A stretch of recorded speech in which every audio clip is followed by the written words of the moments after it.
Garuda Kitchen World exclusive stainless steel samanlu wholesale and retail Aziz Plaza in Hyderabad. Om Namo Venkatesaya. Suman TV ప్రేక్షకులకు సాదర స్వాగతం. నిన్నటి పాశురంలో గోపికలు శ్రీరామచంద్రుడిని కీర్తిస్తే వీళ్ళందరూ అన్నారట, అదేమిటమ్మా మన కృష్ణయ్యని కదా మనం చెప్పుకోవాలి, రాముడు గొప్పవాడైతే అయి ఉండొచ్చు, కానీ మనందరం నమ్మింది కృష్ణయ్యని కదా, మరి రాముడిని ఎలా పొగుడుతాము అని చెప్పి ఇట్లాగా వాద వివాదాలు జరిగినాయిట. కొంతమంది అన్నారు రాముడు మనం చెప్పకూడదు, కృష్ణుడినే చెప్పాలి అన్నారు. ఇద్దరు ఒకటే అన్నారు కొంతమంది. సరే, చివరికి ఈ రోజున అందరూ కూడాను అటు రాముణ్ణి ఇటు కృష్ణుణ్ణి ఇద్దరిని కలిపి కీర్తిస్తూ చెప్తూ ఉన్నారు. పుళ్ళిన్ వాయికిండానై పొళావరక్కనై కిళ్ళి கிழிந்தானை கித்திமை பாடிப்போய் பிள்ளைகள் எல்லாரும் பவைக்களம் புக்கார் வெளியெழுந்து வியாழமுருங்கித்து புழும் சிலம்பினகான் பொதறி கண்ணினாய் குள்ளக் குளிர குடிந்து நிராடாதே பள்ளிக்கிடத்தியோ பவாய் நீனாளால் களம் தவிர்ந்து கலந்து எலோ ఎంబాయ్. ముందుగా పుళ్ళిన్ వాయ్ కిండానై అన్నారు. ఆ బకాసురుడు అనేటువంటి ఒక రాక్షసుని యొక్క నోటిని చీల్చి సంహరించినటువంటి వాడు మన కృష్ణుడు. ఎవడు ఈ బకాసురుడు అంటే మనలో ఉండేటువంటి వాడే బకాసురుడు. రాక్షసులు ఎక్కడో లేరు, మనలో ఉంటారు. దంభం అనేటువంటి గుణం మనలో ఉంటుంది. దంభం అంటే లోపలికి ఒక రకంగా పైకి ఒక రకంగా కనపడటం. కొంగ చూడండి, పైకి తపస్సు చేస్తున్నట్టు నుంచొని ఉంటుంది, లోపల చాపిల్ల ఎక్కడ దొరుకుతుందా అని చూస్తూ ఉంటుంది.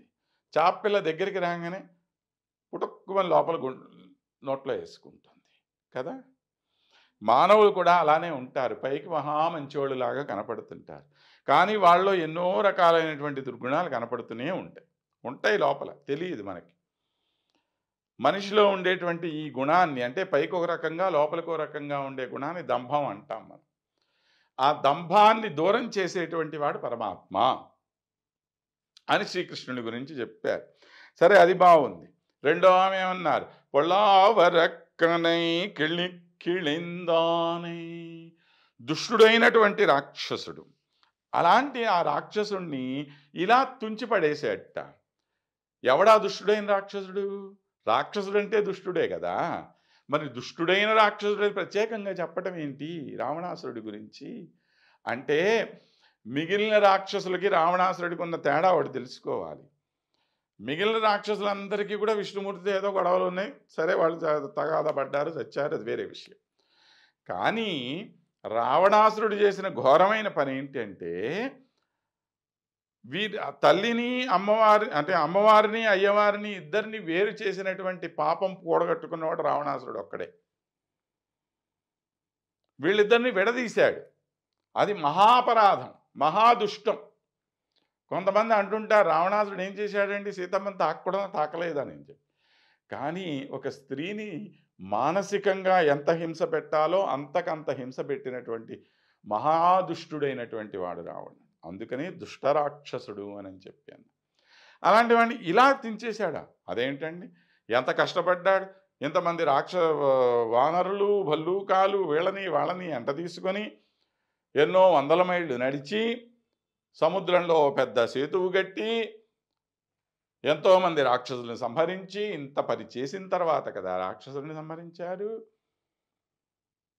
మరి అలా తుంచిపడేశాడని చెప్పి అలా సులభంగా చెప్పేస్తారే, మరి అతిశయోక్తి కాదా ఇది? కాదు. ఎందుకని శ్రీరామచంద్రుడు తాను స్వయంగా చెప్తాడు, పిశాచాన్ దానవాన్ యక్షాన్ పృథివ్యాం చైవ రాక్షసాన్ అంగుళ్యగ్రేణ తాన్ హన్యాం ఇచ్చన్ హరిగణేశ్వర అన్నాడు.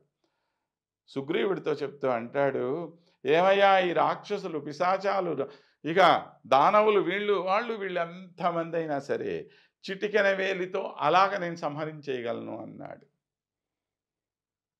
ఎప్పుడుట నేను తలుసుకున్నప్పుడు చేస్తానది అన్నాడు. కాబట్టి ఆ శక్తి సంపూర్ణంగా ఈయనలో ఉంది. మరి ఎందుకని చేశాడండి, ఇంత పని ఎందుకు చేశాడంటే రావణాసురుడిలో మార్పు వస్తుందేమోనని ఇన్నాళ్ళు వెయిట్ చేశాడు. చివరికి సంహరించాడు. సరే, అది వేరే విషయం. కాబట్టి అలా దుష్టుడైనటువంటి రాక్షసుని తుంచిపడేసినటువంటి శ్రీరామచంద్రుడిని కీర్తిద్దాం.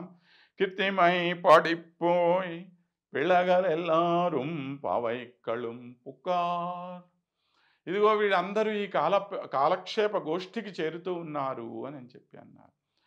ఏమిటి కాలక్షేప గోష్ఠి అంటే? కాలం క్షపయతి ఇది కాలక్షేప అన్నారు.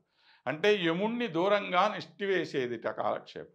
అంటే ఎక్కడెక్కడైతే హరినామ సంకీర్తన జరుగుతుందో ఆ దగ్గరికి చుట్టుపక్కలకు కూడా యమధర్మరాజు రాలేడట. ప్రభురహం అన్యంద్రుణాం నతు వైష్ణవానాం అని చెప్పి అంటాడు యమధర్మరాజు తాను స్వయంగా విష్ణు పురాణం. మిగిలిన వాళ్ళకి నేను నాయకుడినేమో కానీ విష్ణు భక్తులైనటువంటి వాళ్ళకి మాత్రం నేను దాసుణ్ణే అని చెప్పి అంటాడు ఆయన. కాబట్టి ఈ కాలక్షేపము అంటామే మనము ఏదో బఠానీలు తింటాం కాలక్షేపం కాదు. భగవన్నామ సంకీర్తన చేయటం కాలక్షేపం. అలాంటి చోటకి యమధర్మరాజు దగ్గరకు కూడా రాడు కనుక అలాంటి ఈ కాలక్షేప గోష్ఠికి పిల్లలందరూ వెళ్తున్నారమ్మా. వెళ్ళి ఏషుందుమియామురుంగిత్తు తెల్లవారటానికి ఒక గుర్తు చెప్తున్నారు. అదిగో గురుడు అస్తమించాడు, శుక్రుడు పైకి వస్తున్నాడు. అంటే ఏమిటి? దైవీ శక్తులు తగ్గుతున్నాయి, ఆసురీ శక్తులు పొందుతున్నాయి. దేవతల యొక్క గురువు బృహస్పతి, రాక్షసుల గురువు శుక్రాచార్యుడు.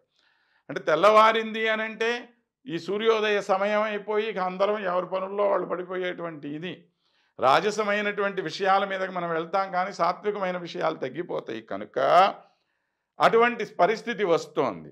పుళుం శిలం వినగాన్ పక్షులన్నీ కూడాను, పక్షులంటే జ్ఞానులైనటువంటి వాళ్ళ మాటలు చెప్పాం మనం. పోదరిక్కణినాయ్ తుమ్మెదల వంటి కన్నులు కలిగినటువంటి దానా కుళ్ళక్కుళిరక్కుడందు చల్లగా ఒళ్ళు చల్లబడేటట్టుగా భగవన్నామ సంకీర్తనతో నీ శరీరాన్ని నీలో ఉండేటువంటి తాపాలని దూరం చేసుకొని నీరాడాదే పళ్ళిక్కిడత్తియో పావాయ్. ఎందుకనమ్మా నువ్వు అలాగ పడుకొని ఉంటావు చెప్పు తల్లి. ఇది ఇంతకన్నా మంచి రోజు ఇంకేమిటి? ఇంతమంది భాగవతులందరూ కలిసి వస్తున్నటువంటి రోజు ఇది. ఇంతకు మించిన మంచి రోజు రాదు. కళ్ళంత విందు కలందు. నీలో ఏదన్నా కపటం ఉంటే దాన్ని దూరం చేసి, కపటం అంటే నేనొక్కదాన్నే బాగుపడాలని కాదు, అందరూ బాగుపడాలనే ఉద్దేశంతో బయటికి రావమ్మా. కలందు ఎలోరియం బావాయ్, బయటికి నిద్రలేచి రావమ్మా అని చెప్పి వీళ్ళందరూ కూడాను ఆహ్వానిస్తే ఆ లోపల ఉన్నటువంటి ఆమె వచ్చి వీళ్ళని కలిసింది అనేటువంటి విషయాన్ని మనకి తెలియజేసుకొని రేపటి రోజున మరొక గోపికని మనం చక్కగా నిద్రలేపేటువంటి ప్రయత్నం చేద్దాం. అంతవరకు స్వస్తి.